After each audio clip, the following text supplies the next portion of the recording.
Bom, gente, oficialmente, boa noite. Agradeço ao professor Vitor e a PUC-Rio por ter deixado a gente aqui na nossa... Uma aventura muito bem sucedida. A gente tem aí quase que totalidade da turma preenchida, o que bom, acho que eu comecei desde, obviamente, do evento triste da pandemia, que a gente passa aqui as aulas online na PUC, em nenhuma turma de curso de extensão ou de especialização a gente tinha números tão altos e presentes, né? Então, assim, a gente tem agora 40 pessoas, isso não acontece normalmente. Então, acho que a gente vai ter uma excelente trajetória. Queria dar boas-vindas a todo mundo, dizer que eu estou muito feliz com a interdisciplinaridade que eu consegui fazer aqui no curso. E a gente, inclusive nos alunos, a gente tem aqui alunos que são da moda, que não são do direito. Ao menos, eu não sei se eu me atualizei, se eu estou errada, mas até a última vez que eu olhei, a gente tinha o pessoal do direito e alunos da moda. Não sei se a gente tem uma terceira profissão aqui entre a gente. Então, eu quero que, de fato, vocês estejam abertos a esse diálogo. A gente sempre fala no Fashion Law, a gente fica reclamando, a gente reclama que falta diálogo, a gente tenta aproximar, a gente tenta tirar os jargões do direito. Então, essa turma aqui, ela está aqui unida nessas duas áreas, moda e direito. Então, quero que a gente esteja sempre próximo nos diálogos. Quem puder e quiser, será maravilhoso ter as câmeras abertas. Eu tenho aqui várias câmeras abertas, então todos os professores vão gostar também. São 10 aulas. Hoje eu preparei aqui, na verdade, para a gente dialogar um pouco, fazer uma breve apresentação do que é o Fashion Law, quais são as nossas propostas. Os professores aqui, obviamente, têm a mais alta liberdade de cátedra, então cada um que chegar aqui nas nossas próximas aulas vai dizer aqui o que está pensando, o ritmo, mas, de toda forma, óbvio, eu sempre peço a vocês que vocês já devem ter recebido, ou vão receber ao longo do curso, um documento, né, ementa de cada aula. E esse documento normalmente tem um texto de leitura prévia. Tá? Eu pedi aos professores o máximo esforço para tentar indicar textos que tivessem online ou que eles pudessem enviar em PDF para facilitar o acesso. Então, eu queria que, na medida do dia a dia corrido de todo mundo aqui, que vocês consigam ler esses textos. A gente já chega para uma aula muito mais interessante. A gente chega para uma aula que vocês vão poder... não vão precisar esperar o básico do professor, mas vão poder fazer, não só perguntas, vão poder debater nas aulas, e que eu acho que é o mais rico aqui no curso. É mais um curso de extensão em que a gente tenta o tempo inteiro, obviamente, fazer com que a gente traga tudo mais para a prática possível. A nossa missão é trazer aulas bastante práticas, que vocês possam ver no dia a dia, ou quem já viu no dia a dia e quiser trazer a sua experiência, né? E algumas das vezes, no direito, a gente tem uma teoria muito redonda, que a gente concorda ou não, mas na prática a teoria ela não funciona. Não funciona porque, né, o que funciona é o costume, que significa alguém começou a fazer assim, a gente continua fazendo assim, é diferente da lei, e está dando certo porque, eventualmente, os tribunais estão aceitando, enfim. Então, é interessante a gente ter esse diálogo também, da gente saber o que deveria ser a teoria, mas o que é a prática, tá? E a gente dialogar nesses dois pontos. Então, dito isso, eu fiz uma bem breve apresentação do que é o Fashion Law. Eu quero que quem não seja do direito puxe a minha e todas as orelhas aqui dos próximos professores quando a gente conversar, muitos jargões. A minha apresentação do que, não do que é o Fashion Law, na verdade, eu procurei trazer uma micro trajetória, né, de onde se começa, por que hoje a gente fala o Fashion Law e por que a gente fala que é algo novo. E aí eu gosto sempre de provocar nas aulas para a gente sair com bastante pulgas atrás da orelha e não com muitas certezas. E essa micro trajetória que eu trouxe aqui para vocês, para a gente questionar, opa, será que isso de fato é tão novo assim? Mas, enfim, há um recorte, né? Há uma data porque alguém resolveu começar com esse termo. Então, óbvio que a gente tem marcos temporais. Então, por isso, ele, de fato, seria uma disciplina nova. E alguns temas que acho que boa parte deles vocês vão passar aí ao longo das aulas, eu queria trazer não vou adentrar nos temas, mas trouxe provocações, né, para a gente pensar, vocês continuarem pensando, para já nas aulas próprias discutirem. Hoje também eu vou dar uma aula para vocês de propriedade intelectual, então, seja hoje ou seja na aula, vocês fiquem bem confortáveis para tirar dúvida, para questionar, para fazer intervenções, tá? E eu acho que é melhor, ao menos no meu modo de ver, o melhor diálogo é quando a gente faz, bom, a gente já acabou de falar um tema, então que as dúvidas venham, né? Se eu deixar para o final, talvez a gente pode perder o fio da meada, então interrompa e a gente vai dialogando. Bom, o que eu trouxe aqui para vocês, né, uma proposta aí desse primeiro, eu falei para vocês que vamos fazer um brevíssimo passeio histórico para a gente entender. Talvez, na verdade, na próxima aula, né? Minha próxima aula é a professora Paula Scioli, quarta-feira, que a professora Paula Scioli, ela é do ramo da moda, verdade? Então, fiz questão que começasse, de fato, né, o curso com ela, além da aula inaugural, para a gente ter todo o panorama e já começar a pensar, de fato, o direito na moda. Ela vai trazer a moda para vocês. Bom, eu fiz um histórico, óbvio, né? Eu não fiz uma linha do tempo perfeita aqui, mas uma linha com algumas provocações sobre direito e moda. E aí, sobre direito e moda, o primeiro recorte histórico que eu peguei, acho que o que vem à mente todo mundo, são as leis suntuárias. As leis suntuárias, na verdade, são em vários países, em várias épocas. Na verdade, a gente já tem discussão se hoje a gente também não tem várias leis suntuárias. Eu já li interessante sobre a atualização do código lá do AB, da publicidade, e chamando essa lei também de lei suntuária. Então, quer dizer, não há um marco só tem a própria lei suntuária, mas eu pesquei lá, talvez o que eu achei assim de mais fundo de lei suntuária no século III, na Roma Antiga. Tá? E naquela época, as leis suntuárias, elas tinham um viés, vou ser um pouco radical, mas um viés separatista, na verdade, em que, bom, para que são as leis suntuárias, primeiro, para quem nunca ouviu falar? As leis suntuárias, elas determinam alguns comportamentos, normalmente em relação à vestimenta. Tá? Eu gosto de falar comportamento porque a forma da gente se vestir, ela, muitas das vezes, expressa alguma coisa. Eu acho, na verdade, sempre expressa alguma coisa. Né? Provavelmente, o que a gente chama de dress code, né? Quer dizer, se a gente vai para a academia, a gente tem um tipo de vestimenta, se vocês estão trabalhando, vocês têm outro tipo de vestimenta, se vocês estiverem num show, provavelmente vão ter outro tipo de vestimenta. Isso é um código de comunicação.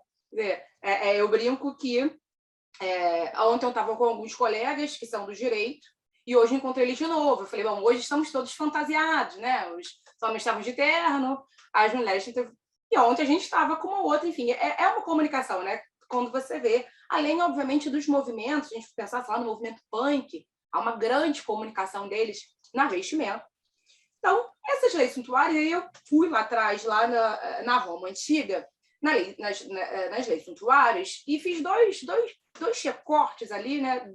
Parte dos objetivos, de que, naquele momento, o que eles queriam, né, que era bastante expresso e explícito na legislação, era a mensagem, primeira, o luxo era restrito às classes abastadas. Então, é óbvio que o luxo, pelo preço dele, na verdade, ele continua restrito às classes abastadas. Né? Então, talvez tenha um código aí, seja uma lei suntuária por causa de preço. Mas eu digo porque a lei, na verdade, ela proibia o acesso de outras classes. E a gente problematiza porque a gente vê na evolução da sociedade um momento em que, na passagem do feudalismo para a burguesia, uma classe social que não era tida como abastada porque não tinha título de nobreza, mas que era detentora de capital. Então, naquele momento, por exemplo, se a gente tem uma lei, como tinha algumas leis suntuárias, essa classe, ela, ainda que tivesse o poder econômico, ela não poderia utilizar artigos, artefatos, acessórios de luxo, porque era proibido. Né? E hoje, novamente, né, a gente talvez tenha aí uma relação de preço, a gente tem uma barreira, mas não é uma proibição, uma vez que é possível adquirir o produto, qualquer um pode utilizar. E uma das proibições expressas, e essa assim, eu achei bem interessante, e aí era, na verdade, interessante porque, basicamente, essa proibição ela relata um ato, né? Proibia-se o uso de bandejas de ouro para servir refeições, para lhe deixar restrito, de novo, porque, enfim, a gente não está falando aqui de moda, propriamente, talvez, mas, de novo, a comunicação disso é que, bom, há classes diferentes ou pessoas, porque tem títulos, né? Não sei se necessariamente uma parte de classe econômica, mas muitas vezes de título, e que não devem ter acesso a determinados acessórios, artefatos que são tidos como de luxo. Então, você tem ali um limite, né? E isso faz com que, na verdade, pudesse, a olho nu, digamos assim, andando na rua, verificar quem tinha título ou, enfim, era nobre, era de determinada classe pelo tipo de vestimenta. Algo que hoje também ainda existe em algumas sociedades, né? Principalmente, de repente, a gente começar no Oriente, algumas sociedades também ainda mantêm determinados códigos assim. No mais, novamente, a gente vai ter a barreira a preço, mas não é uma proibição legal. Depois, o meu segundo recorte aí, de leis entre direito e moda, e aí, por que direito e moda, né? Porque, quer dizer, lá na Roma Antiga, no século III, quer dizer, o direito já se preocupava de alguma forma com a moda. Então, quer dizer, o fashion law, nossa, nova preocupação do direito agora, óbvio que a gente tem outras preocupações, teve uma preocupação agora comercial, vai dialogar com a indústria, e ali não era muito bem isso. Esse o direito já se preocupava assim com a moda. Eu passo, então, um segundo recorte que eu fiz foi da França. Na França, anos 1800, eu sou péssima de número, então tento não dar números precisos ou eles vão estar anotados, se eu trocar a numeração, vocês perdoem a pessoa que não sabe fazer conta e tem dificuldade, inclusive, de ler os números. Então, lá nos anos 1800, na França, a notícia, porque eu não consegui achar, eu achei interessante para dizer para vocês, né? Então, já alerta de talvez seja fake news. Eu não consigo achar fonte, tá? Para a gente ter uma certeza de qual era essa lei, mas vários textos relatam sobre a proibição de repetir roupa. Tá? E naquela época tem uma proibição de repetir roupa. E aí, óbvio, né? Enfim, é um pouco engraçada essa proibição, mas os textos, né? E aí a discussão passa a ser mais interessante, é que, na verdade, alguns historiadores eles justificam isso, que não seria uma preocupação exatamente de moda, uma preocupação talvez fútil. Mas, na verdade, essa lei ela teria como objetivo fomentar o comércio. Então, se a gente está proibido de repetir roupa, isso quer dizer que o nosso ciclo de compra ele está ali movimentando bastante. O interessante aqui, se de fato, novamente, né? Como eu não achei de fato a lei bonitinha, mas esses relatos, o interessante da gente pensar aqui é como a lei, né, o direito preocupado com a moda, na verdade, ele estaria fazendo uma intervenção econômica, talvez. Tá?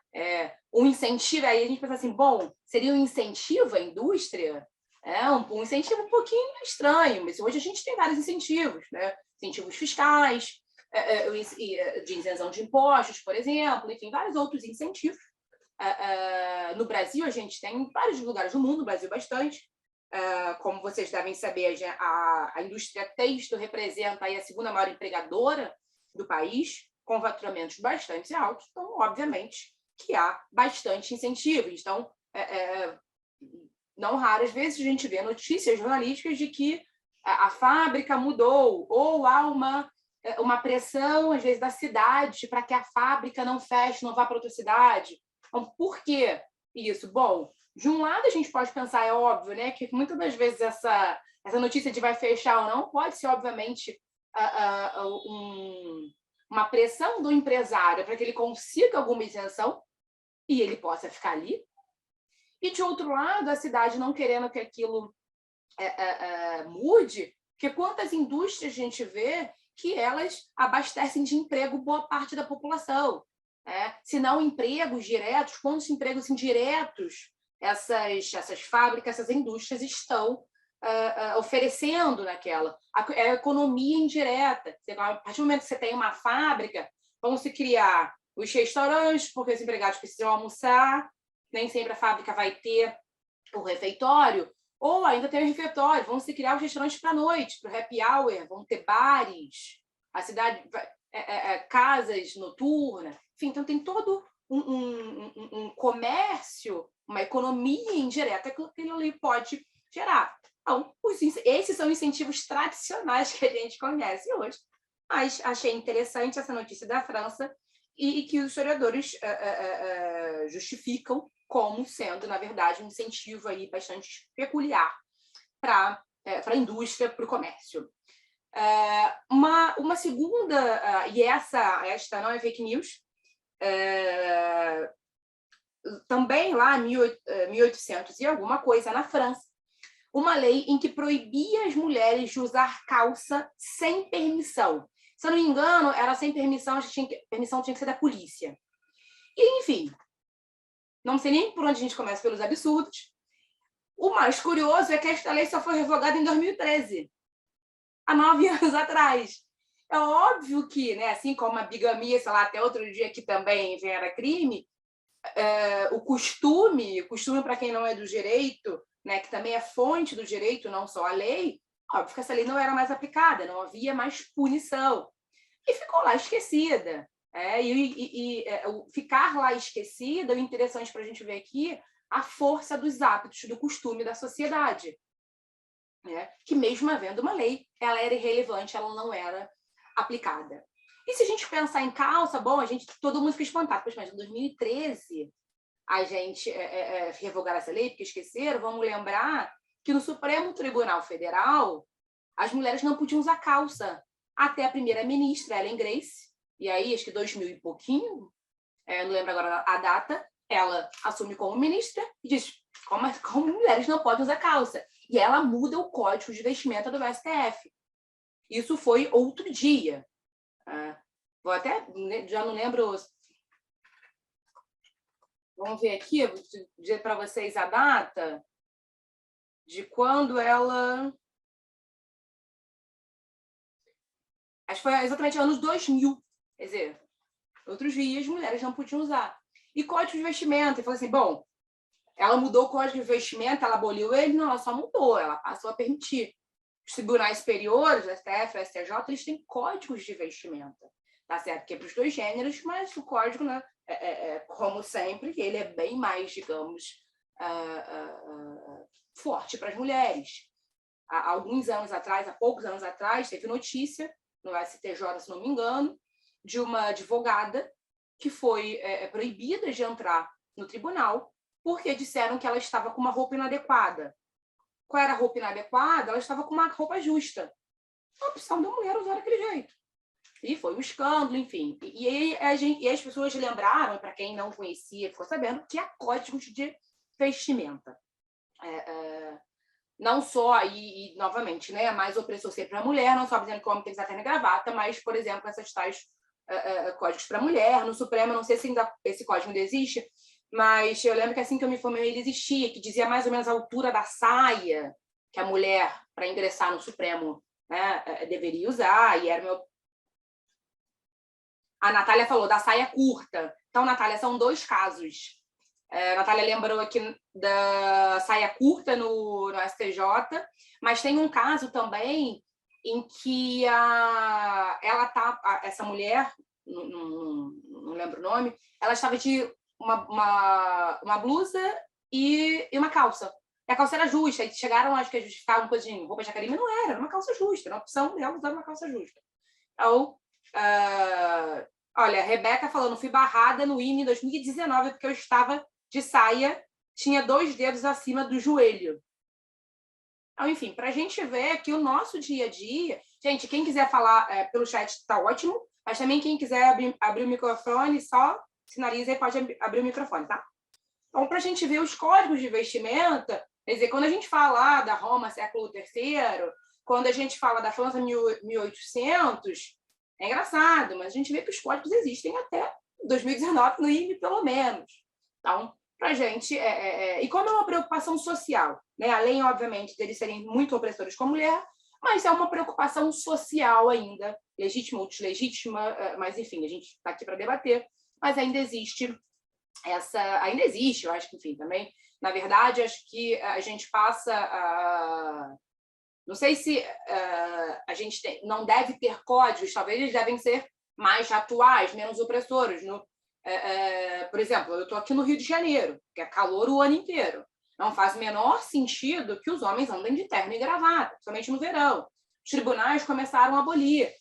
Mas tem ainda alguns magistrados que não aceitam. Então, assim, o tribunal aboliu uma resolução do tribunal, uma resolução da OAB, mas o homem, ele anda ali com a gravata na gaveta, porque ele está no momento, bom, se eu estiver aqui, eu faço o quê? Eu perco um julgamento? Eu perco um despacho? A Caroline perguntou, mas em audiência, até para ingressar... Caroline, até para ingressar no fórum, o homem tem que estar de terno e gravata.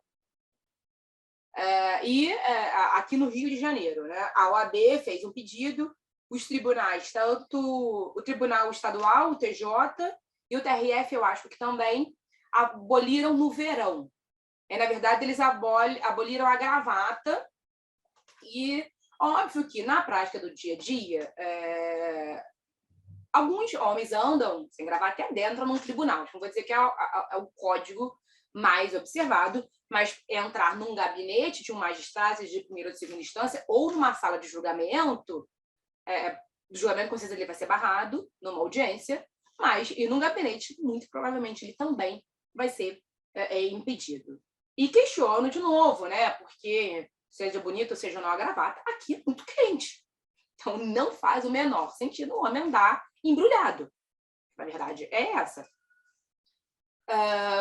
Enfim. E aí, no segundo, acho que um segundo ponto aqui de recorte, a cor da moda ou da discórdia, o vermelho. Também achei uma história interessante com a vestimenta vermelha, e essa eu não conhecia, tinha ouvido falar, em que, por exemplo, no Sacro Império Romano Germânico, Carlos Magno, ele proíbe as pessoas de usarem o vermelho, porque ele usa o vermelho como um sinal de poder e riqueza. Então, ele usasse aquilo, o súdito, obviamente, não podia. Então, o súdito ele não tinha permissão para usar o vermelho. E aí, um outro lado desta moeda, e aí, novamente, né, fator econômico-social, é que, de fato, a cor vermelha ela era de difícil acesso. Então, havia uma barreira também econômica, porque a cor vermelha precisa de bastante pigmentação, ou menos anos de difícil acesso na época, caro. Então, de fato, havia uma barreira econômica também. E aí, porque, na época, a maior parte das pessoas circulavam com roupas pardas e cinzas. E se a gente cata na memória, tiver isso nos filmes, muitas vezes, quem está com estampa ou os bordados são as classes mais abastadas. Ó, Jamile falou, uma cliente minha já foi barrada no fórum porque ela estava de saia. A cliente não era advogada e estava com uma saia lápis. Enfim, nossos códigos opressores. Apesar de eu trazer aqui o exemplo da gravata do homem, assim, todos os exemplos que a gente vai trazer é o código opressor contra a mulher, contra a vestimenta, enfim, da mulher. E lembrando que, enfim, o código, um código, né? Mas o momento social que a gente está, quer dizer, os códigos eles deveriam ou devem ainda que existir, mas não levar em conta, eventualmente, digamos, apreço a moda de quem escreve. Como a arte, né? A arte bonita, feia, arte boa, a qualidade não é arte. Você vai lá, admira e cada um vê. Então, a saia lápis, que é mais justa, ou uma saia balonê, quem deve fazer opção por isso é a mulher. Eu acho que a gravata é mesmo o homem. Quem deveria fazer a opção de usar uma gravata ou não seria o homem, que acha bonito, vai na fé. Mas não ao menos nas estações mais quentes. No Rio, não sei se não existe estação muito menos quente. Mas, enfim. Um outro recorte histórico também aí entre direito e moda, na verdade não era legislação, mas Hollywood. Então, Hollywood ali entre a década de 1930 e 1970 tinha não era lei, mas era um código, eles chamam de código de Haia, se não me engano, um código de ética, em que as obras cinematográficas, né, o audiovisual, ele deveria apresentar as mulheres, a vestimenta de noite seriam vestidos ou saias mais longos, e durante o dia elas deviam estar vestindo o que eles chamam de demi-mollet, eu acho que seria o midi de hoje, que é algo no meio da panturrilha.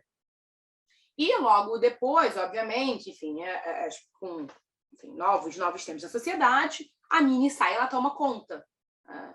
E Hollywood, obviamente, a indústria cinematográfica ali fazendo moda com isso, mas toda uma preocupação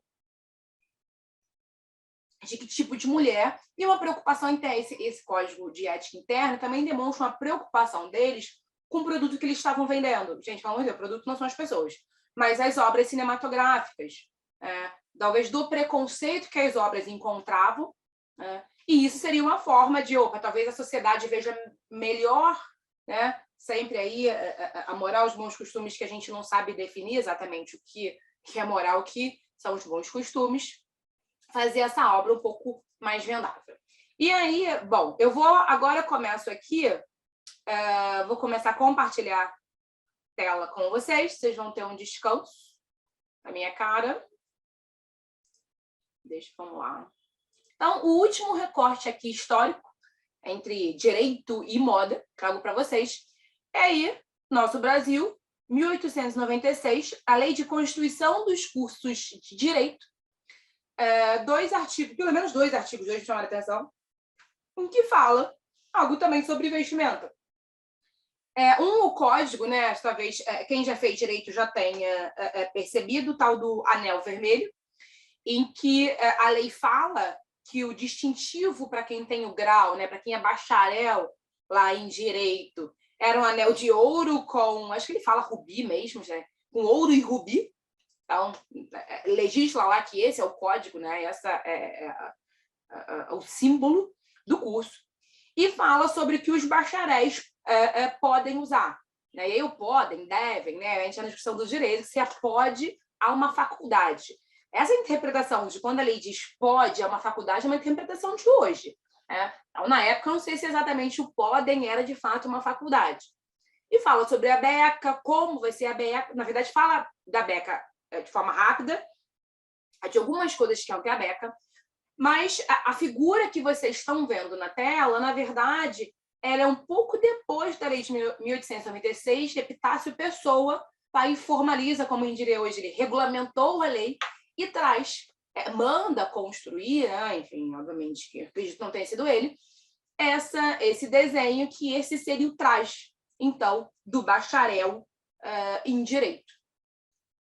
Então, para a gente ver aí que também no Brasil, de uma certa forma, a gente tem, óbvio que essa não é a única, né? Novo, eu trago aqui para vocês, eu fiz alguns recortes, para vocês verem que também no Brasil a gente tem alguma preocupação legal com a moda, ainda que aí bastante específico dos cursos de direito. Bom,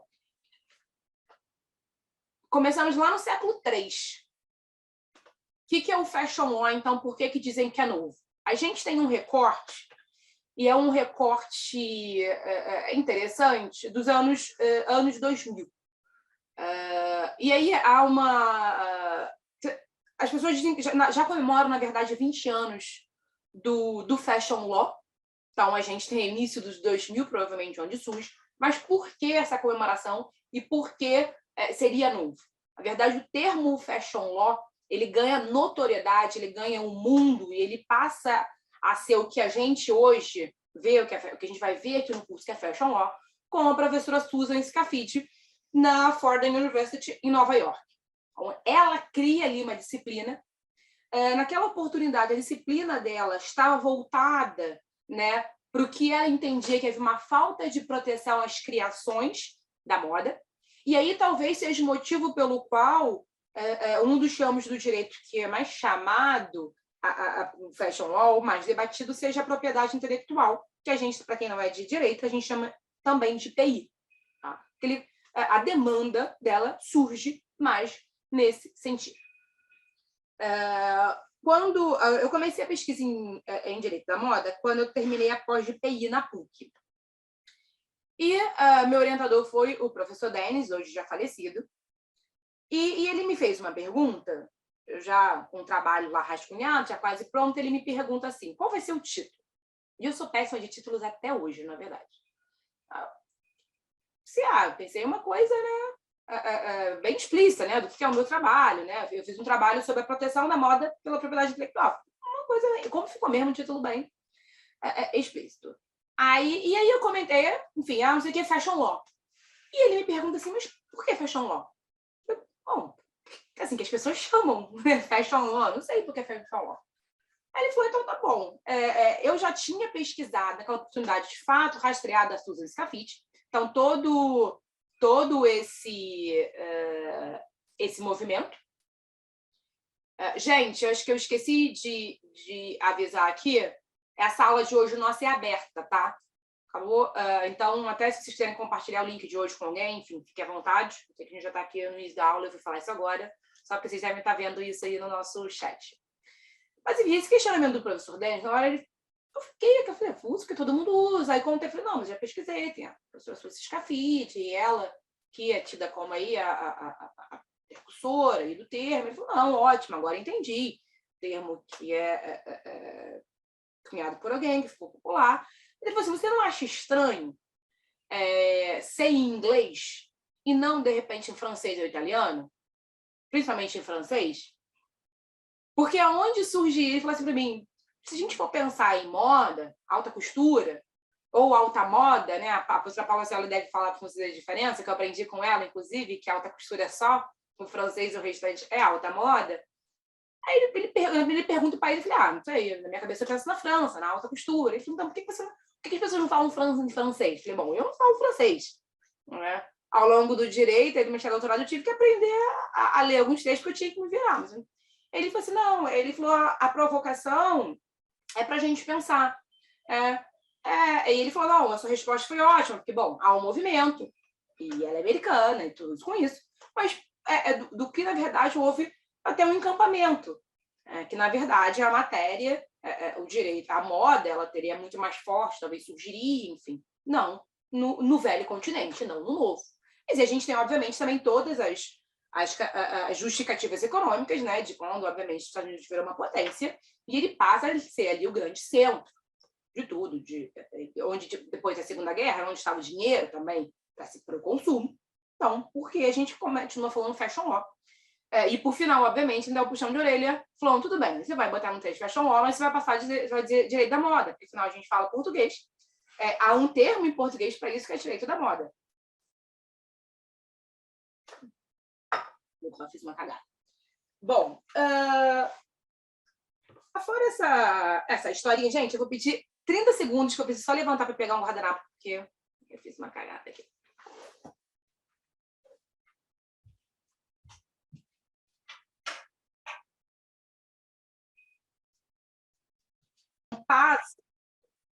Passa a pensar, então, o direito da moda, o fashion law, ou em francês, ou como a gente quiser chamar, onde a gente se comunicar, e o direito passa, de fato, a começar a se preocupar com isso.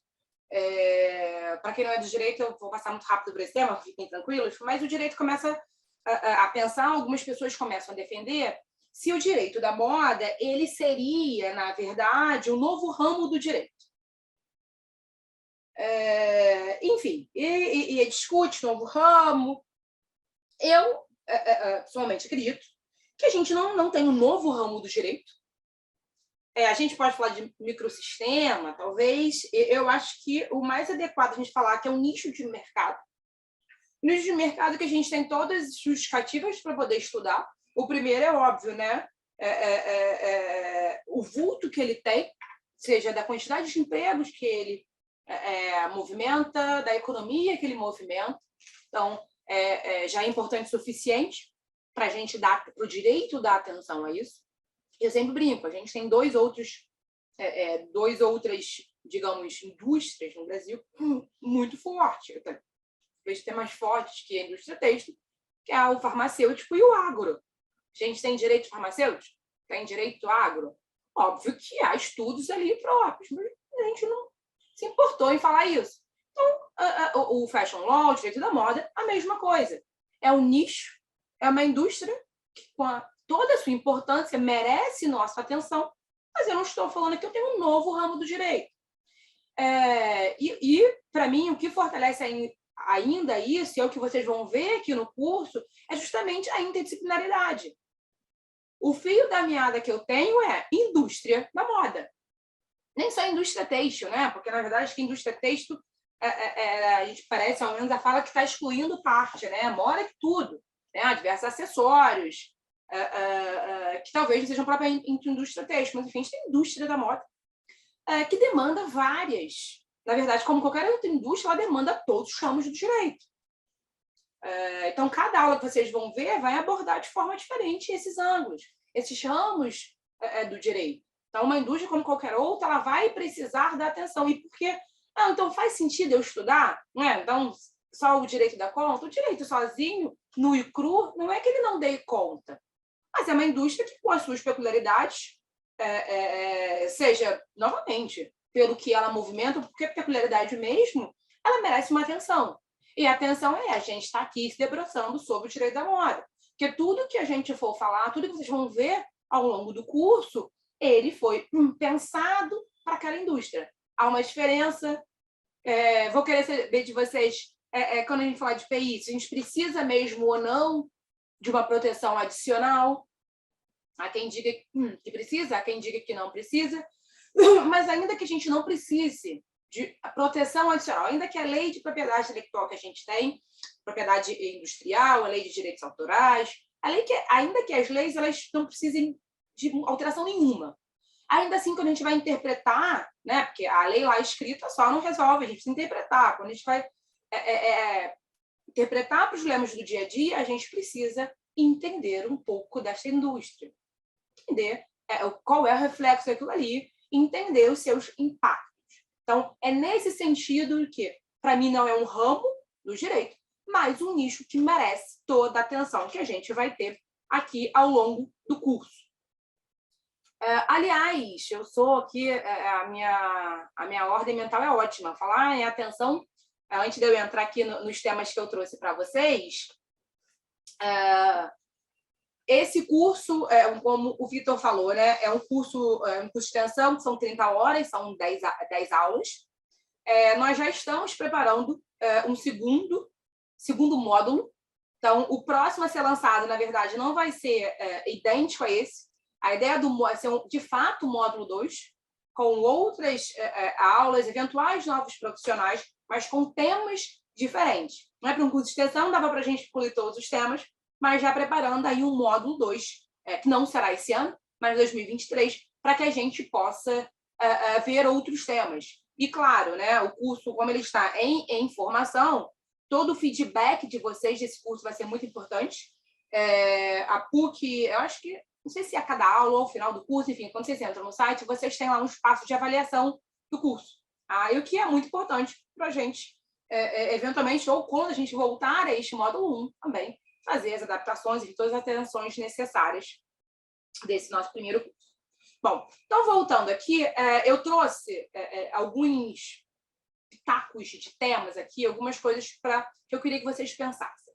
Então, lá, já que o fashion law, né, o termo cunhado pela Susan Scafidi, a preocupação dela inicial era a proteção, um tema bastante interessante, debatido, muito controverso, é a questão da inspiração ou cópia. Se a gente estiver falando de cópia, significa que, em termos de propriedade industrial, que a gente chama de contrafação, violação, infração, tudo igual, ou popularmente falando, a pirataria. Tá? É uma cópia a cópia em regra é não autorizada. Então, quando a gente fala de cópia, na verdade, ela é sempre a infração. Ela não é autorizada. E há um movimento da vida real, da sociedade, que fala em inspiração. E a gente já vê no direito algumas pessoas já defendendo, né, que inspiração é diferente de cópia. Então, a cópia é o que seria ilegal, né, é a infração. a violação, a pirataria. Mas, e o que seria inspiração? Né? Vou me inspirar, eu não quis copiar, eu não quero me fazer passar por aquele design, por aquela marca, eu me inspirei naquilo ali. E quais são os limites, né, entre a inspiração e a cópia, ou, na verdade, sendo cópia, aí o povo usa o termo genérico, né? Lembrando que quando a gente usa o termo genérico para medicamento, é algo legislado, é uma legislação de medicamentos genéricos. O que são os medicamentos genéricos?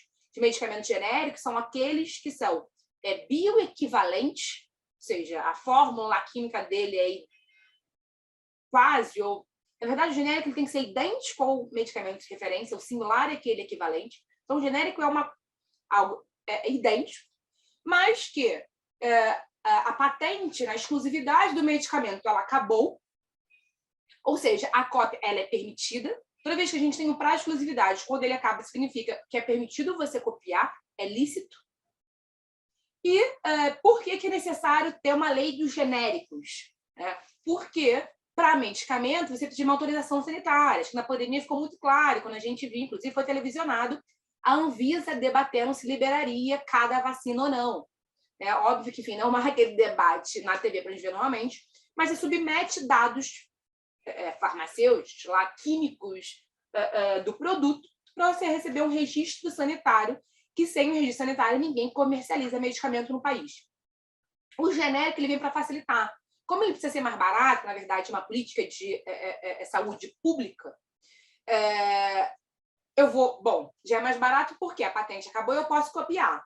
Então, eu não tive investimento lá de criação daquele medicamento. Mas eu também não preciso submeter à Anvisa os dados. Eu simplesmente, todos os dados de teste, eu simplesmente submeto dizendo o seguinte, dados que comprovem que o meu produto é equivalente, se for similar ou genérico, enfim, idêntico ao medicamento de referência. Por que digressão em medicamento? Né? Porque existe uma lógica, uma regra para dizer que ele é genérico.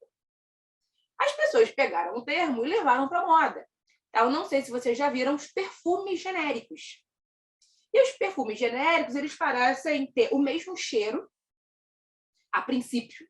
Né? Eu sou uma pessoa que vive com crise alérgica, né? Então só peço uma pessoa para dizer que o cheiro é igual, mas que o relato é que o cheiro seria igual, mas a grande diferença, por exemplo, que o insumo caro nos perfumes seria o fixador. Ele não teria aquele mesmo fixador. Aí eu pergunto para vocês, já que a gente sabe que agora o genérico há uma lógica, uma razão de ser, uma lei que explicita por que é genérico. Em termos de moda, eu trouxe o exemplo do perfume. O genérico é genérico ou é uma cópia? E como cópia ele é ilegal? A questão da inspiração, né, que o povo gosta de falar em inglês, os produtos inspired, muitas vezes a gente vê são produtos idênticos. Na verdade, aquilo é uma cópia. Professora, pode falar, João. Eu diria que seria uma cópia, porque, querendo ou não, nos remédios genéricos, você tem uma função social ali que está sendo aplicada, que é ampliar a quantidade de pessoas que podem utilizar aquele remédio, né? Então, isso é benéfico para a sociedade. Agora, já no caso do perfume, por ele ser... Ele não é algo essencial, né, para a vida humana, é um acessório, eu entendo que aquilo ali já seria uma cópia, porque, tipo assim, ele não tem uma função social igual o remédio tem, né, da saúde da população e tudo mais. E no direito da moda, eu acho ainda mais complicado a questão da inspiração e cópia, porque na propriedade industrial, você consegue ter isso mais claro, né? Quando você passa para o direito autoral e passa a ver inspiração e cópia, por exemplo, em estampas ou coisas desse tipo, ela passa, pelo menos na minha visão, passa a ter um olhar muito subjetivo, porque aquilo que eu acho que é inspiração, você pode achar que é cópia, aquilo que eu acho que é cópia, você pode achar que é inspiração.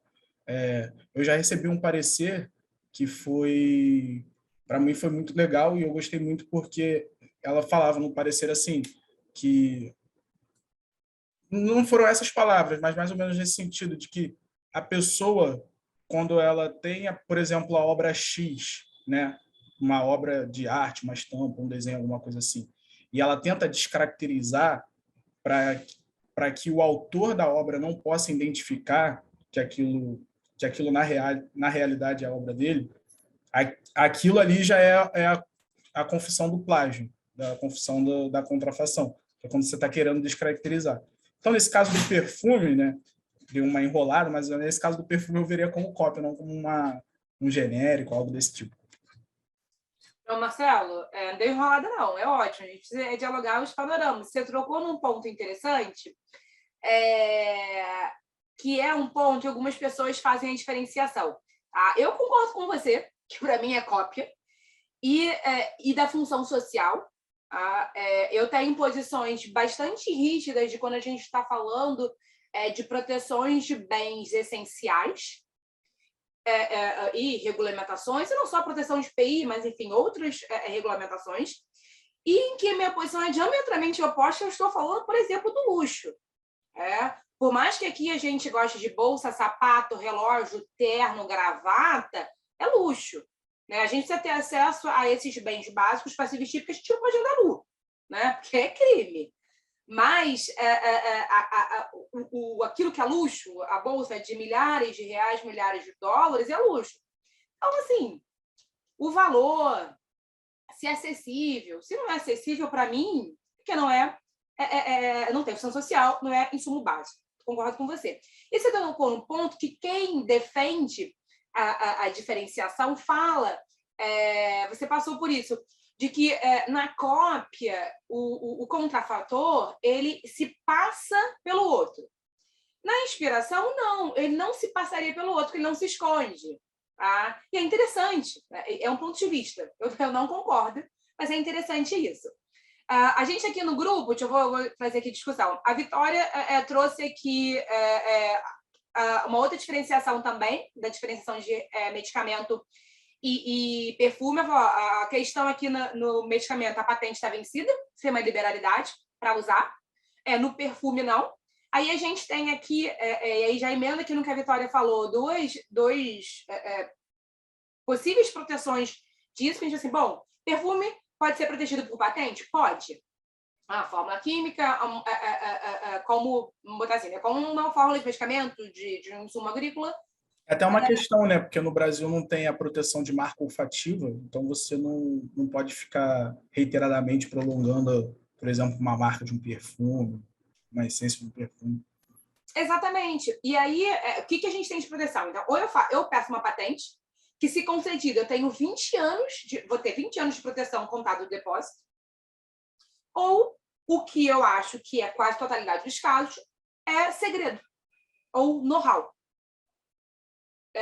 O Chanel número 5 tem um livro mais ou menos fininho, bem interessante sobre a história do perfume. Ele é da década de 20, não houve pedido de patente, ele é um segredo até hoje. Quer dizer, se tivesse patente, a gente teria de fato genéricos entre aí, seria de fato uma cópia legal, porque estaria domínio público. Uma vez que aquilo é mantido em segredo, ou seja, aquilo é um know-how lá da Chanel, ele não pode ser uma vez. Se ele for, eventualmente, se alguém copia a fórmula, se alguém, enfim, algum empregado sai de lá com a fórmula, a gente tem lá a proteção pela concorrência desleal, que é a forma que eu protejo aquilo que está em segredo, mas não teve patente. O outro comentário, a Natália perguntou, a questão do remédio genérico também não envolve o fato de a patente não estar mais em vigor? Exatamente, Natália, isso que a Vitória falou. No remédio, a patente não está mais em vigor. É livre o uso.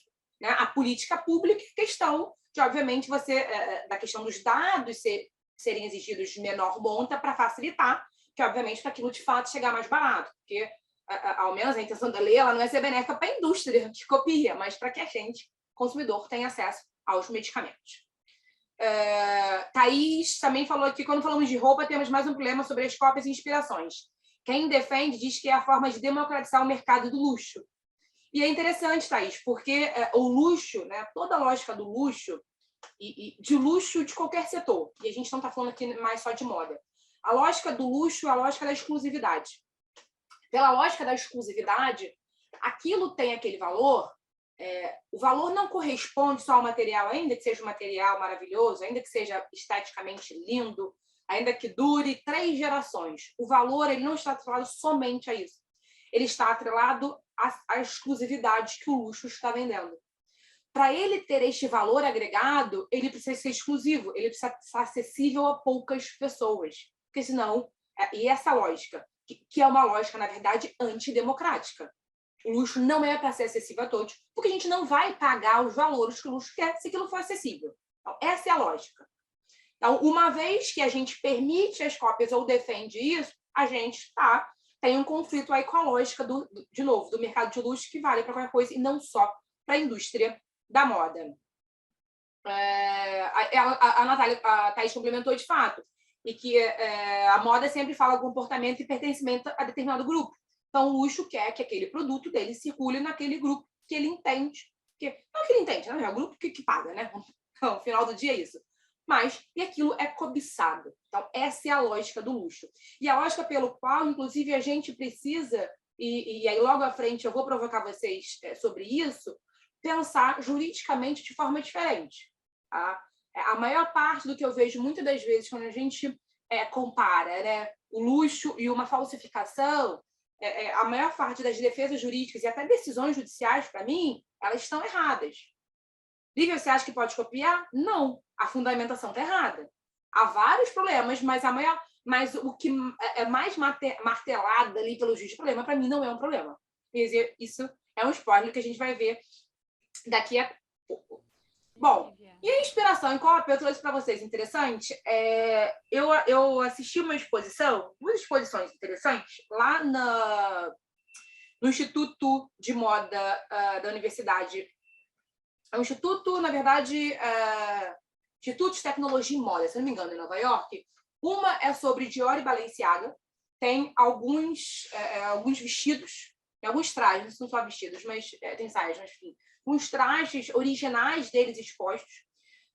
E aí, interessante, além de ser, pelo menos eu achei ser lindo, mas o que aquilo comunica da sociedade, né? Da época que aquilo estava inserido, né? Do que era uma revolução para as mulheres usarem em determinada época, da mudança que as guerras trazem, tá?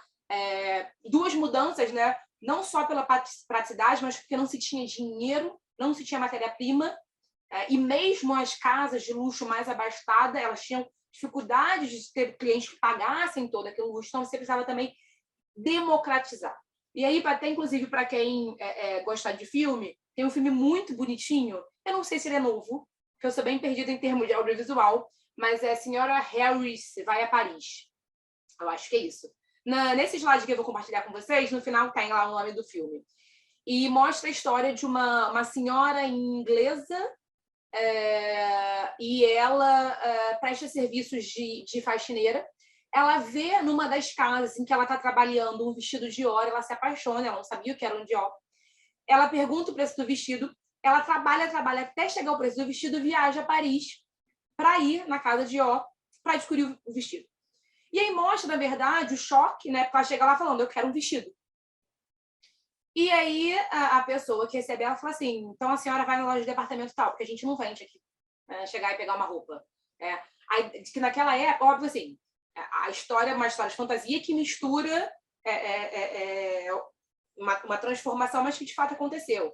Na história, ela, na verdade, causa uma transformação, ajuda a transformação na casa de Dior, mas que de fato é uma transformação que aconteceu. Naquela época, era a alta costura ali, eram vestidos, enfim, havia um desfile, as pessoas estavam lá, dizia o que queria, ficava lá semanas indo para experimentar, porque ele era feito para você, e pronto, final, descobri o vestido. Só que aquele modelo não se sustentava mais. E aí mostra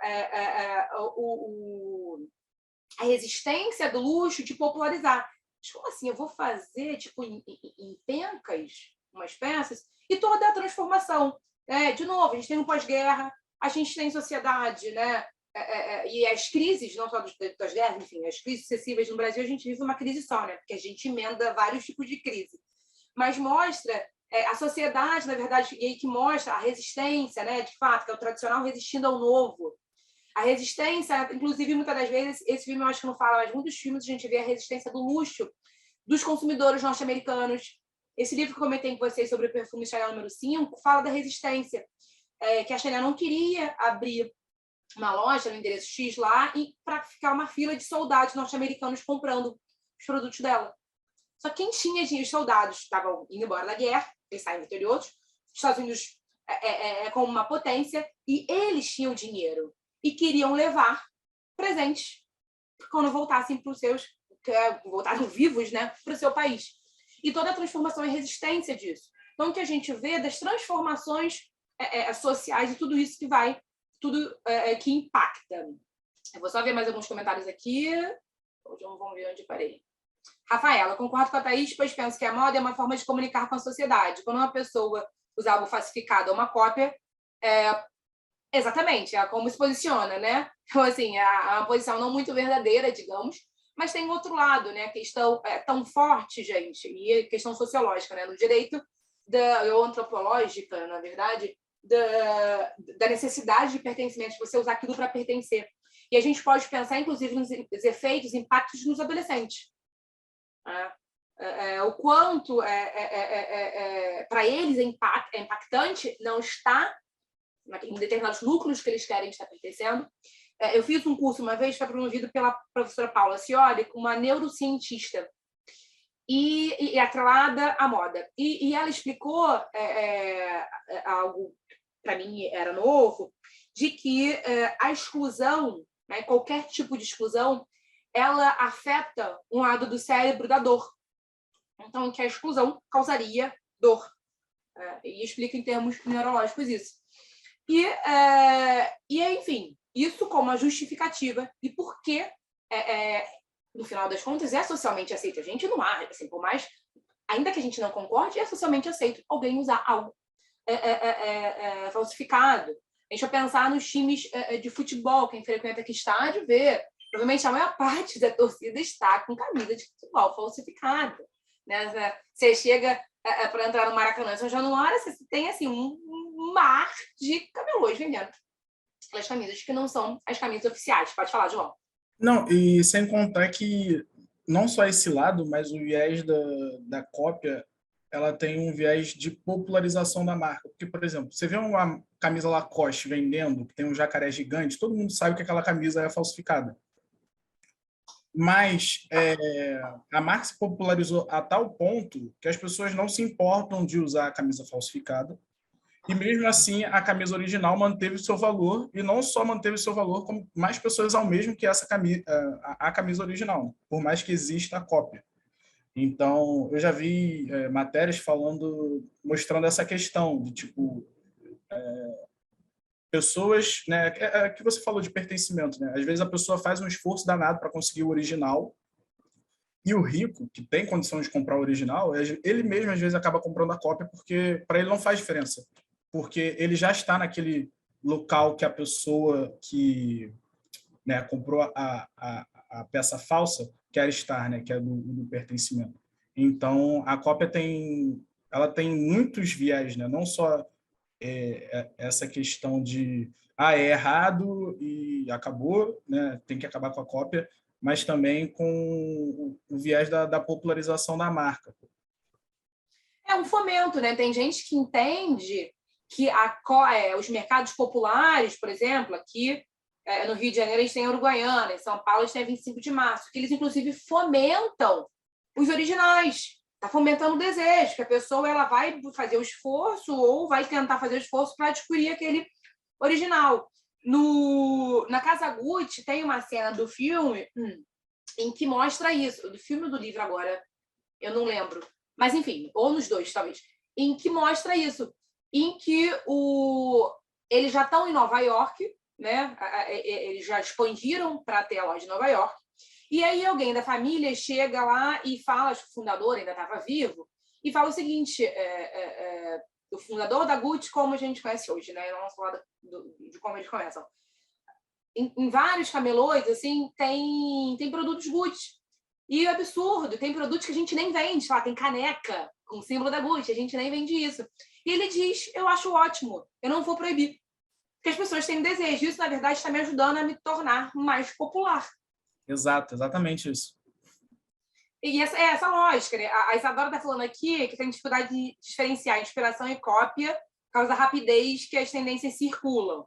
Teve clientes que reclamam de cópias sobre peças e é difícil identificar e comprovar a originalidade da criação, já que você tem. E um outro ponto, né? Enfim, nada se cria, tudo se copia. Há uma inspiração que, de fato, é genuína. Né? A gente vive, se a gente está produzindo aqui, estamos todos aqui no mesmo tempo, produzindo coisas para essa região geográfica, hoje muito, obviamente, globalizado. Então, a gente tende a fazer coisas parecidas. E aí a questão, né, de milhões do plágio. Você pega um livro, por que é plágio? O plágio ele não tem um conceito. Quer dizer, é a cópia não autorizada. Mas eu não tenho uma determinação. Tem que ter X% para ser plágio. Não tem. Aí é plágio de ideia, plágio do texto, enfim. A gente tem essa discussão que é aberta. Então, isso tem que ser aberto. Senão a gente afasta muitas... Eu não sei se é possível a gente fechar num rol exatamente taxativo o que pode ou o que deve ou não deve ser a cópia. E talvez precise mesmo da impressão, do caso a caso, para saber se é ou não. A Roberta perguntou como acontece esse controle sobre lojas de departamento brasileiras e demais lojas como a Schutz e a Arezzo por parte de empresas de luxo que lançam as tendências. Há uma responsabilização? Da Arezzo e da Schutz. A Schutz eu tenho tido, assim, eu tenho visto assim, as pessoas falando de algumas cópias, eu não vi exatamente processo. Há alguns processos. Há também um movimento bastante assim, de notificação extrajudicial, muitas das vezes, que a gente não sabe. Notificação extrajudicial, eu vou escrever uma carta, mando para o João, dizendo, João, você está fazendo besteira, está usando o que é meu, eventualmente as partes fazem acordo, ou muito processo que é segredo de justiça, tá? Mas há um movimento aí de tentar coibir. Das grandes marcas, enfim, na aula de IPI, eu vou trazer alguns casos para vocês. A gente ainda tem mais uma aula de casos, mais uma ou duas aulas, para debater bastante os casos da prática e soluções, se foram soluções ou se não foram soluções. A Natália falando do filme que retrata o discurso elitista que existe dentro da moda e do fashion law. Discordo totalmente do discurso elitista que diz que a alta moda deve ser protegida a todo custo, independente do mercado consumidor mais pobre. Eu também concordo, Natália, mas tem essa barreira só de fato do que não é do que é de fato antidemocrático. Tem a barreira preço, né, que é o que faz aquilo ser exclusivo e as pessoas ficarem loucas para adquirir aqueles produtos. A gente tem o fast fashion, as lojas de departamento, que reproduzem, às vezes, muitas das vezes, vamos lá, não é uma cópia, porque talvez uma tendência, né? Quer dizer, está se usando roupa, saia balonê, então vamos copiar saias balonê. Realmente não é uma cópia de uma saia de uma grife, mas o gênero daquilo e sobre e aí passa a popularizar. Quer dizer, as pessoas vão ter acesso à saia balonê. A saia balonê não se usa há muito tempo, né? Mas enfim, isso veio na minha cabeça. Mas também não vai ser uma cópia, mas um estilo, digamos. Lívia, Pode falar. eu trabalho numa empresa de moda e lá a gente faz essas notificações extrajudiciais quando temos casos de plágio. Normalmente, quando a gente recebe um caso de plágio, a gente procede com a notificação extrajudicial da loja, mas esse controle ele é feito por uma equipe, né, de estilo que eles ficam monitorando, assim, porque no plágio você sabe que é muito subjetivo, então é difícil até de contratar, tipo, de ter algum robô que vai ficar pegando o caso de plágio, essas coisas. Então, é um trabalho muito humano, assim, manual, das pessoas ficarem vendo, verem que é cópia e mandar para a gente. A gente faz a notificação extrajudicial. Caso eles não respondam, a gente manda uma segunda notificação, mas e aí, se não tiver, né, se não conseguir resolver de forma amigável, a gente entra com a ação judicial. Normalmente é assim que acontece. Às vezes, essas ações judiciais não têm sigilo, muito dos casos, mas já tivemos casos que teve sigilo decretado. Mas normalmente é assim que funciona. É assim como você falou mesmo, notificação extrajudicial. Gente, e aí eu trouxe uma foto aqui para mostrar para vocês, porque eu vi essa exposição no Instituto de Moda de Nova York, ele tem duas exposições, né? E aí é interessante com vocês estão debatendo no chat o que o João falou sobre inspiração e cópia. Depois são uma Dior e Balenciaga e a outra é sobre sapatos. São duas coisas, uma, na verdade, nada a ver com a outra, mas estão lá expostas. E aí eu me deparo com... E isso aí eu vou deixar com vocês, tá? As fotos que eu que fiz, elas podem estar bem mal feitas, mas não tem violação de direitos autorais. A fotógrafa fui eu. Talvez eu violei os meus direitos morais por não ter me dado direito à nomeação. Fala, que eu achei interessante aqui, que eu quero que a gente pense na história de inspiração cópia, o que a gente vê nos mercados populares, de fato, é cópia, é infração, o perfume que tem o mesmo cheiro é infração, mas de quando o limite do que, muitas vezes, vocês falaram no chat, né? Eles têm tentado reduzir a cópia quando faz coleções entre uma fast fashion e algum estilista, alguma marca de luxo. Isso faz com que as pessoas possam ter algum acesso, né? Então, é uma forma de democratizar também. Mas a inspiração que, de fato, aqui, quando é simplesmente um movimento de época. Tá? Essa disposição de Balenciaga são vários modelitos lado a lado, sempre dois lado a lado. Normalmente, um do Dior e outro do Balenciaga. E falando sobre... descreve um pouco, enfim, sobre a peça, mas sobre o contexto daquilo ali. E aí eu me deparo com essas peças. Uma é do Balenciaga e outra é do Christian Dior. E aqui teriam sido feitos por eles mesmos, porque quando, enfim, períodos mais recentes, né, em que era um estilista já na casa, eles já falecidos, tem lá o nome do estilista. Então, isso aí dava o nome deles mesmo. Então, pelo código lá das etiquetas, o esquerdo é o Balenciaga e o direito é o Dior. E a gente vê, eu não sei, acho que eu não sou especialista em moda, ao máximo, né, porque a gente gosta, a gente olha, talvez o arredondado aqui perto do quadril da direita faça a gente lembrar do estilo Dior. No mais, são duas peças muito parecidas, não são cópias, consegue distinguir. Mas, e aí eu trouxe com uma provocação de que talvez possa existir inspiração. A inspiração aqui não necessariamente, logo abaixo, eu reportei tudo para vocês, uma explicação dessas duas peças. Não necessariamente que um se inspirou no outro. Aqui a explicação era um movimento pós-guerra, onde se precisava de uma facilidade, peças mais acessíveis, né? A Europa era uma crise só econômica, mas que toda aquela nova liberdade, o início de uma liberdade de vestimenta que se dava à mulher, o conforto, ele acaba fazendo com que as peças fossem muito parecidas. E aqui nem diz que um se inspirou no outro, não, foi uma provocação minha. Mas porque é o tal do espírito do tempo da moda. Que a necessidade da sociedade, no final das contas, fez com que a gente tivesse esses dois modelitos bastante parecidos. Tá? O que é óbvio, né? O que a gente mais vê acontecendo aqui não são inspirações, são cópias, ainda, às vezes, que tentam disfarçar, mas só porque, de fato, pode existir, seja inspiração no outro, ou seja, a atenção que a gente tem para ofertar algo que do tempo, a necessidade daquela sociedade faz com que se produza. Ou então estilo. A gente vê, por exemplo, que já do corte tem alguma coisa um pouco parecida. Olha como os botões são tão parecidos, de tamanho, são forrados. Que talvez fosse ali daquela época uma forma de se confeccionar peças, né?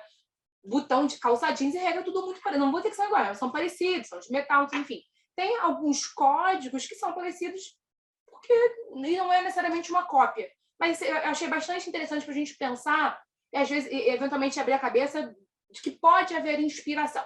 Tá? Não é cópia. Mas concordo com basicamente tudo que vocês falaram, o João que pediu a palavra e o que as meninas falaram no chat, de que, de fato, a minha parte, a gente está lidando com inflação e não inspiração, mas a inspiração pode existir. Pode falar, Oi, Rebeca. tudo bom? Só a título de curiosidade, o movimento inverso também está acontecendo, né? Ao invés, a C&A mesmo, lançou uma coleção, aqui pelo menos na Bahia, a gente tem aqui em Salvador, duas marcas daqui mesmo, pequenas, né? Uma que é de moda a gênero e outra que é de moda de crochê. E aí eles participaram da Semana de Moda de Milão, enfim, eles estão conseguindo crescer, e a C&A fez uma parceria com eles. Então, ao invés de você ir a buscar a cópia enfim, de uma marca super conhecida, de luxo, eles fizeram um movimento inverso, né? Para não ter a tal também da apropriação cultural, enfim, e fizeram uma parceria com essas duas marcas aqui de Salvador. Interessante. Aliás, uma outra coisa que eu não falei, que eu fiquei bastante feliz aqui, é do nosso curso, e o bom dele ser online, né? Que a gente pode dialogar aqui com várias regiões de estados do Brasil. Isso vai ser muito rico. E a Rebeca já trazendo aí informação, acho que a maior parte das pessoas aqui não tinha.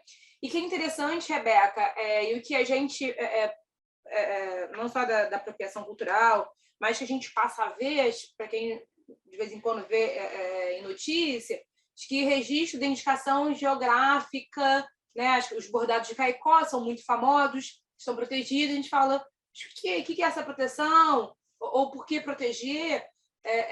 Enfim, além do aspecto lá que a gente pode ver na aula de propriedade intelectual, de PI, da valorização que isso traz.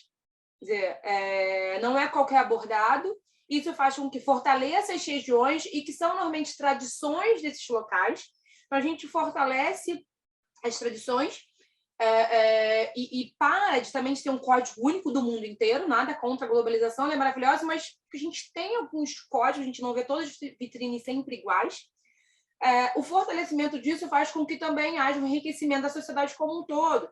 Quer dizer, são pessoas dos bordados de Caicó, há relatos de que é algo interessante, né? A professora Amanda Câmara, ela vai dar aula para vocês. Ela levou a gente para conhecer a fábrica da Riachuelo, e o Instituto Riachuelo faz um trabalho com as bordadeiras. E aí, enfim, elas recuperaram a identidade daquele local. Você traz, óbvio, emprego, você movimenta a renda, você fortalece, e aí aumenta o número de divórcio. Sim, bom, mas o que esse dado tem a ver com isso, né? As mulheres passaram a ser independentes. Isso significa que elas isso não é nada contra o casamento, mas é porque elas não estão obrigadas a estar casadas, porque elas têm uma fonte de renda. E o quanto isso traz mudanças sociais. Isso é interessante. Então, e aí quando você... óbvio, né? Acho que quando você resgata essas peculiaridades locais, você fortalece esses movimentos. O outro ponto, Isabela, pode falar.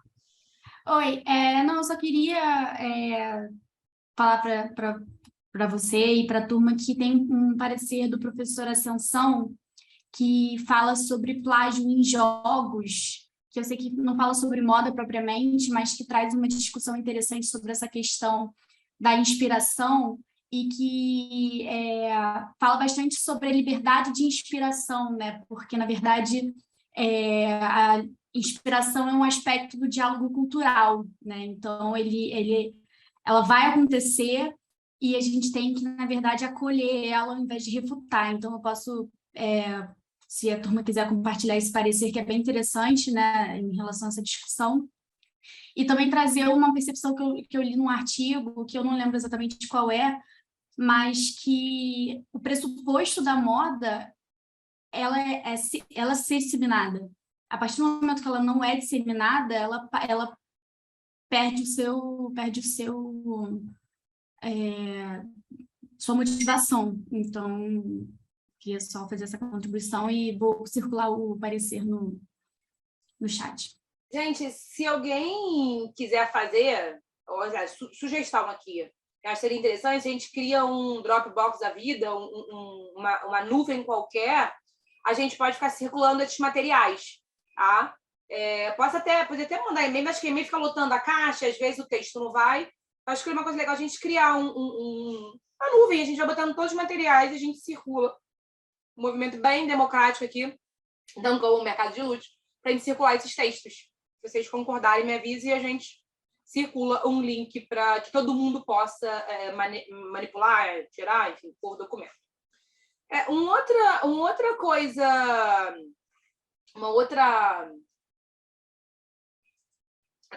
discussão, um debate que eu falei para vocês, até das coisas que muitas vezes eu discordo, das decisões que eu vejo, é a questão da... Enfim, a gente está ainda, né, na violação, mas de mercados populares, assim, nas cópias, e a questão de concorrência.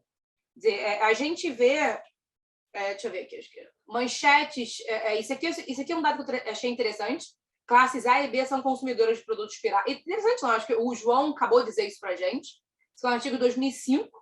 E ele traz dados, né, traz inúmeros, quais percentuais de uso das cópias, das falsificações. Mas a minha reflexão aqui, que eu queria que vocês, quem quiser falar hoje, claro, mas, enfim, se vocês quiserem refletir, sobre o ponto de vista da propriedade industrial, muito comum a gente usar o recurso da concorrência desleal. Tudo é concorrência desleal, né? Quando eu tenho uma infração de qualquer direito, eu somo com a concorrência desleal. Quando eu não tenho nenhum direito de exclusividade registral, nada que seja registrado, eu digo que é concorrência desleal. Acabei de falar para vocês do perfume. Quer dizer, quando eu tenho um segredo de negócio, não é um registro, mas é a proteção através da concorrência desleal. E a gente tem algumas decisões, e muita gente falando ou escrevendo, que, por exemplo, né, uma bolsa falsificada da Louis Vuitton, a punição, enfim, qual seria o direito aplicado? Seria a concorrência desleal. E aí o meu questionamento aqui é o seguinte: quando a gente fala de concorrência desleal, as pessoas cunharam concorrência desleal como um bloco só, é a propriedade industrial, então é tudo aquilo que é desleal. Aí uma cópia é desleal, né? Você está se aproveitando de investimento alheio, né? Da criação alheia. Mas a gente tem que lembrar que, para ser desleal, a concorrência desleal, ela tem que ter concorrência. Assim, concorrência dentro do direito da concorrência. O que o direito diz que é concorrência? Você tem um produto idêntico ou similar, né? O que a gente fala de intercambiável. A doutrina clássica da economia fala que a manteiga ou a margarina não são iguais, mas está tudo bem. Uma economia mais avançada vai falar que até o requeijão com a manteiga também está tudo bem, porque é intercambiável, não são iguais, sendo ofertados no mesmo espaço de tempo, no mesmo espaço geográfico. Isso poderia ser concorrência. E há uma doutrina um pouco mais, digamos, vanguarda, que vai dizer ainda que tem um quarto elemento, que é o preço. Porque se você tem preços muito discrepantes, por mais que todos os 3 elementos clássicos da concorrência eles estejam presentes, o preço faz com que aquilo não seja concorrente. Então, aí eu trago para vocês o elemento preço. Se a gente for pensar num relógio Rolex que é vendido falsificado, for pensar numa bolsa Louis Vuitton que é vendida falsificada, há uma redução, há uma concorrência do falsificado, não daquele povo que faz aquelas cópias lá que são caríssimas, que é super parecido, que é essas coisas malucas que acontecem, mas a cópia mesmo no mercado popular custa 50, 100 reais, sei lá. Tem concorrência? O consumidor, ele compra em um e por isso deixa de comprar no outro? Eu me confundo. Opa, achei que eu estava comprando uma bolsa Louis Vuitton original e, na verdade, era... Eu acho que não. Se eu não tenho esses elementos, se o elemento preço é tão discrepante, concorrência desleal, eu acho algo bastante estranho dizer que tem, porque não tem concorrência. Vamos pensar, mas, Lívia, está tudo bem? Não, não está tudo bem. A gente tem que ter vários problemas jurídicos. A gente tem a própria cópia, que, enfim, tem uma marca, pode ter um desenho industrial, pode ter, enfim. Vamos ver que direitos... A marca certamente vai ter. Que direito de propriedade industrial tem? Então, você vai ter uma infração. Você não precisa de concorrência desleal para ter uma infração. Se você copiou uma marca, pronto. Já é legal e a lei já tutela aquilo ali. Não precisa ter o plus a mais da concorrência desleal. Eu posso falar em um problema de imagem. Para quem quer manter aquele público usando aquela público exclusivo, né, pequeno, usando, porque ele quer fomentar o desejo das outras pessoas. Se aquilo se populariza, ainda que falsificado, você veja que é falsificado, será que as pessoas vão querer continuar dando aqueles milhares de reais naquele produto? Então, pode ter algum problema? Será que tem um enriquecimento sem causa de quem está vendendo um produto infrator porque está se utilizando de alguma forma de algo que não criou? E por aí a gente vai. A gente tem vários problemas jurídicos.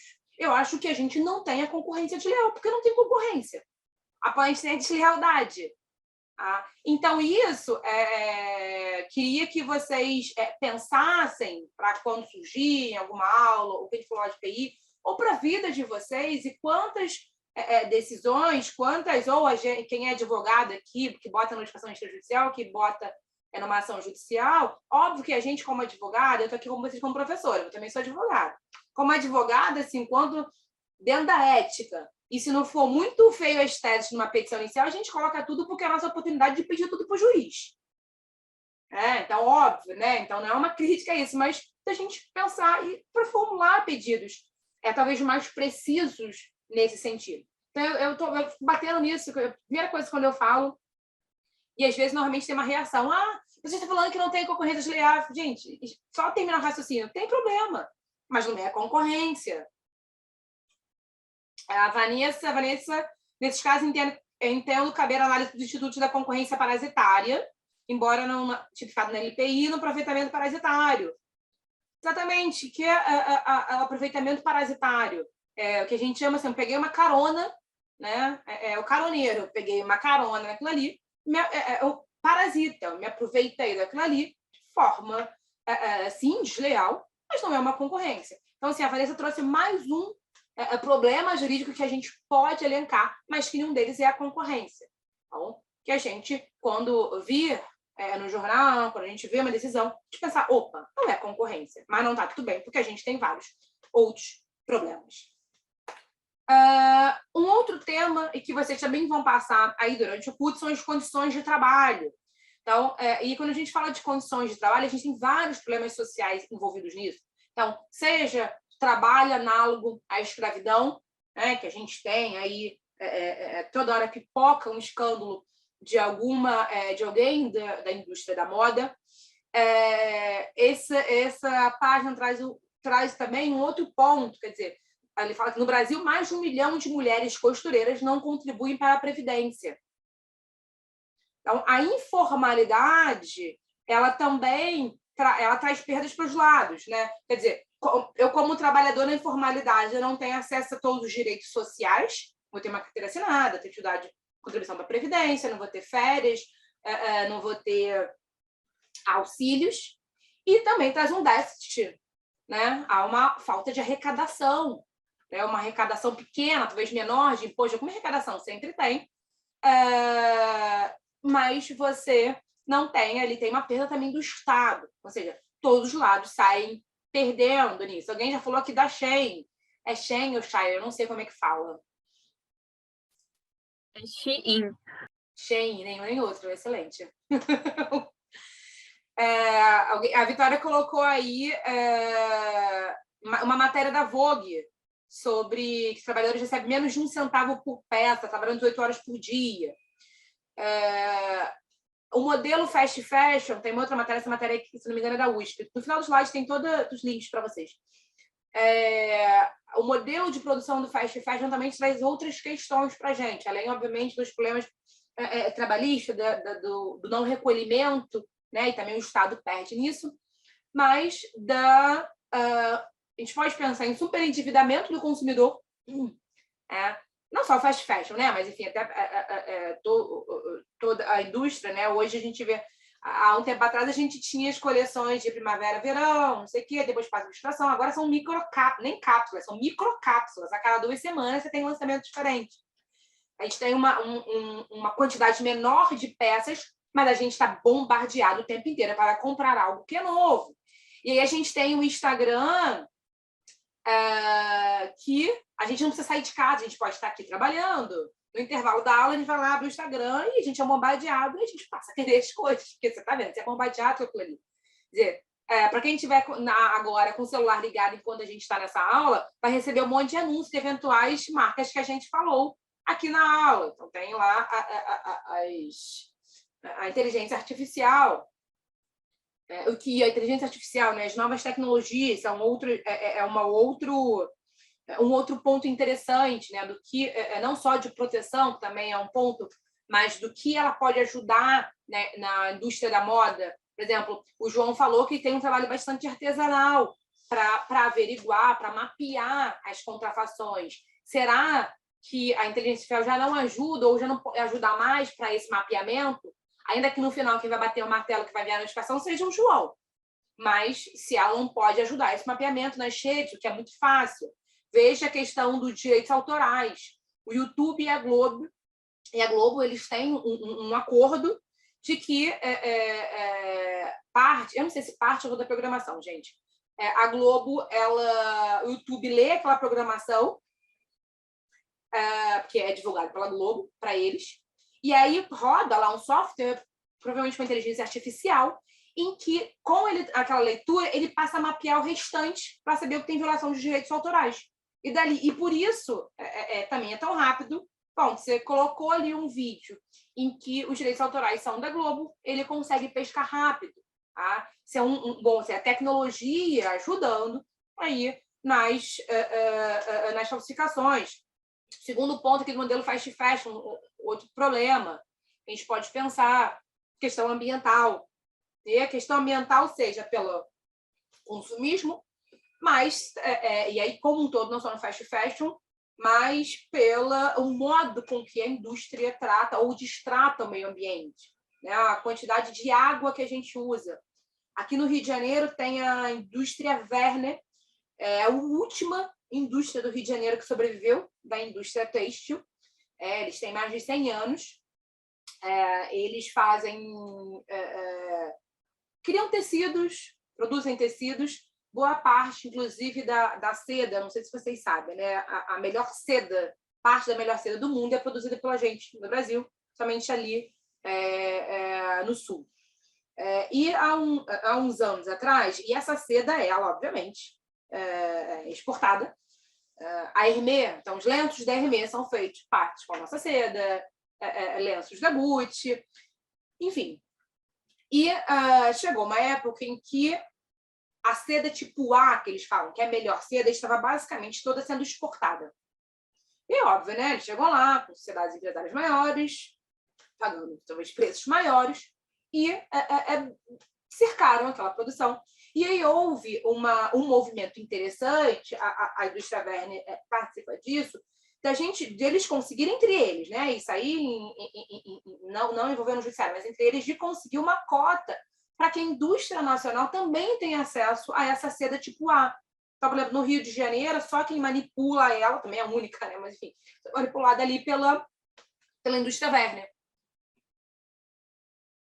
E aí, a seda, né, um material excelente, óbvio, é um material caro, mas de degradação, porque, como eles brincam, né, você pega uma peça de seda, joga no mato, bichinho da seda, o negócio acaba ali, vão ficar as linhas, obviamente. Um segundo interessante que, e aí, assim, trabalho da empresa Werner, eles ficam em Petrópolis, aqui no Rio, aqui na região serrana. Eles têm um tratamento da água, eles pegam água lá do rio local, limpam, utilizam, dizem que isso é visível, né? Você vê lá a água circulando. Dizem que já tem formas de produzir, de tingir tecidos que envolvam menor quantidade de água, que sejam mais sustentáveis, e eles devolvem a água limpa. Usam, então, assim, um ciclo, né? E, óbvio, isso não é normal. Então, enfim, o quanto esses modelos também afetam o meio ambiente. Um outro ponto interessante de provocar vocês, de influencer e contratos, sei que temos influencers na sala de aula, é a questão contratual. O professor Caio Mossi vai entrar isso com vocês, mas o interessante é que a gente tem um novo nicho. o novo nicho, talvez os influencers não sejam tão novos, não é isso? Tem as blogueiras, enfim, talvez um tempo, mas o direito, na verdade, ele pareceu abrir os olhos agora. É óbvio que não é só a indústria da moda, mas ela catapulta bastante esse cenário. Quer dizer, como é que esses contratos são feitos? Os contratos são feitos. Contrato é aquela coisa, você não tem a obrigatoriedade de ser, para quem nada do direito, se o contrato, a lei não diz as formalidades que ele tem que obedecer, a gente pode contratar de qualquer forma. Então, quando a gente verbalmente compra uma passagem de ônibus, por exemplo, ônibus é circular na cidade, né? Normal. Você não recebe um recibo. Você paga ali um contrato de transporte. Você pagou a passagem, você utilizou, mesmo que você não tenha um recibo. O ponto é as limitações que, eventualmente, as sociedades empresárias queiram impor a esse influencer, o impacto que eles vão ter. Então, por exemplo, a gente está falando de Instagram. Se uma sociedade empresária da moda, ela contrata um influencer para fazer uma publicidade, não é interessante que seja acordada o tempo. Hoje, se é, sei lá, Reels, ou Story, ou Feed, quanto tempo aquilo vai ficar vinculado? Ou só porque o influencer contratou ali, vai ficar a vida inteira no perfil dele? Não tem presunção, então a gente não tem que contratar isso. De outro lado, quando a gente tem, aí eu trouxe aqui a matéria para vocês, representantes, embaixadores, enfim, Thaís, Maria, me ajude aí com os nomes corretos. Tá correto, Lívia. São os representantes mesmo. Inclusive, eu estava há pouco estudando sobre, né, influencers, responsabilidade civil, né, que é algo que pouco se fala, mas é importantíssimo. A gente tem aí a figura da Gabriela Pugliese, né, que foi eu digo que foi um burburinho, um escândalo, porque ela era um rosto ali, né, da marca e das marcas, né, dos contratos, e quando ela se envolveu nesse escândalo aí, infelizmente, as marcas saíram fora, né, e as questões contratuais, né, como ficam? É importante que os influencers, comunicadores, creators, enfim, todo o pessoal do digital, eles tenham isso muito bem amarrado, né? Muito bem escrito, o que pode, o que não pode. É uma das cláusulas que sempre vão, né, nos contratos de influencers, é a cláusula de moralidade, né, que é importantíssima, mas é isso. Eu ia até falar sobre responsabilidade civil aqui, você me chamou, eu falei, deixa eu falar um pouquinho. Para a gente pensar e que isso é uma proteção dos dois lados, como a Thaís falou. Para o empresário, o que ele quer? Bom, tem alguém que está vestindo a camisa dele, tá? Ele carregando a bandeira dele. As sociedades empresárias, elas têm uma política, elas têm uma imagem, boa ou ruim. Aqui não é uma questão da gente criticar político, não. Mas tem uma... como eu falo quando na aula de marca, eu sempre falo, a qualidade da marca. Qualidade não quer dizer que é bom. Manter padrão não quer dizer que é um padrão bom. Pode ser um padrão ruim. Só que o padrão ele tem que ser mantido. Bom ou ruim, a questão não é o mérito, mas tem que ser mantido. Então, seja para a sociedade empresária que ela quer que aquela pessoa reflita o que ela entende que é a política dela, a cláusula de moralidade, ou seja para o influencer, por exemplo, uma das marcas aí foi Schutz. Será que... E aí estou falando será, enfim, não sou nem fui a jogada dela, não sei, não vi os contratos, mas será que tinha uma cláusula de moralidade, uma cláusula que ela não poderia respeitar determinadas condições sociais? Essas cláusulas a gente tem que especificar, porque moral e bom costumes, eu repito, eu não sei o que é, né? São diferentes. Mesmo, gente, o Brasil é muito grande. O que pode ser entendido como fora da normalidade num lugar, no outro, é a normalidade. Então, seja para proteger a Schutz, que queria uma pessoa com comportamento X, seja para a Gabriela, que tinha expectativa de receber aquele contrato e de não pagar multa. Olha a segurança jurídica. Ela também saber que comportamentos ela pode não exteriorizar para ela não pagar, não perder o contrato, não pagar multa. Então, assim, os dois lados. Aqui não é uma proteção de um, não é tacar pedra em um. É a segurança jurídica, né? É o ditado, o combinado não sai caro. E o combinado tem que estar no contrato. São questões que aí o professor Cássio vai ver com vocês, mas são questões interessantes que eu quero trazer para você citar, para vocês refletirem, para vocês debaterem nas aulas. De novo, os textos que chegarem para vocês são bastante importantes. Eu tenho através dentro da PUC, do site da PUC, eu consigo disparar e-mail para todos vocês. Eu vou criar um link aí de alguma nuvem da vida para a gente ter um espaço para trocar material. Eu acho que é o mais fácil para trocar material, porque não tem limitação de tamanho do arquivo, não é? Se vocês tiverem outra ideia também, quiserem criar, gente, né? Fiquem à vontade. Eu quero que... O importante aqui é o diálogo, são as discussões, são as trocas que vocês que ou atuam em áreas diferentes mesmo, que é direito ou moda, ou ainda que dentro da moda, dentro do direito, atuam em frentes diferentes, que dialoguem, tragam para as aulas a experiência de vocês, tragam as dúvidas de vocês. Alguém perguntou aqui do texto da Paula. Vitória, eu vou ver com a Paula. Eu lembro que a Paula tinha me falado que eu estava com uma dificuldade porque, se eu não estou fazendo confusão, minha memória não é a mais difícil do mundo, que ela estava com dificuldade porque o texto, na verdade, era um texto que não era liberado, né? E ela perguntou se podia circular ou não. Eu sou bastante violadora de direitos autorais de livros, que eu faço cópia de tudo. Eu sempre mando as cópias. Tudo que vocês precisarem que eu tiver, eu faço as cópias para eles. Não vou copiar o livro inteiro porque tem dificuldade, mas é porque eu acho, para mim, importante aqui a assinação de conhecimento. Mas eu sei que alguns professores não fazem, por razão, porque estariam violando direitos autorais. Então, pode ser que tenha acontecido isso. Então, eu vou fazer contato com ela para ver se sabia que foi isso. A Isadora falou que estão no portal do aluno. Eu acho que eu não tenho acesso a esse portal. Eu vou deixar aqui para vocês, gente, no chat, o meu e-mail. Se vocês quiserem fazer contato, pedir um material do nosso lado, o que a gente faz? A gente envia para a PUC a ementa, a indicação de bibliografia. A minha eu enviei foi um link da minha aula, está lá disponível na internet.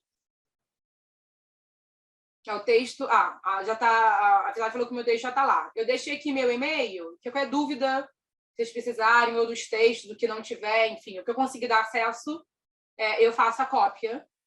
E ninguém me processe depois, por favor. Mas eu estou tantos anos fazendo cópia que eu já não tenho que trabalhar mais 2 vidas para pagar as indenizações.